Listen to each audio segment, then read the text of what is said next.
Tunel Sozina se i ovog ljeta dokazuje kao jedna od najopterećenijih i najkritičnijih saobraćajnih tačaka u Crnoj Gori. Avgust je i na vrhuncu su ljetnja turistička sezona, a i vrućine što ovo čekanje u kolima čini dodatno teškim. Šta bi bilo da nema Sozine? Ovo je Bogom dato. A što čekamo, to je normalno. Hoćemo svi da se kupamo. Pa dosta naporno, brate. Čekamo 2 sata. 2 sata.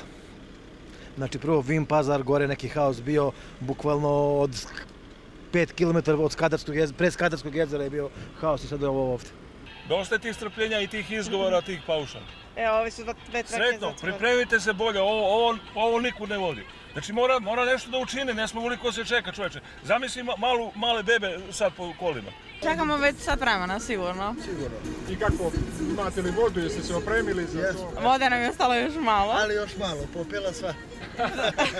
Ovih dana prosto se mora istrpiti što se tiče gužvi i preporuka vozačima da se recimo kod tunela Sozina ne odlaže točenje goriva zato što dugo čekanje na vrućini sa klimom može vozače dovesti u nezgodnu situaciju i naravno opskrbiti se vodom i eventualno hranom u ovim ljetnim časovima.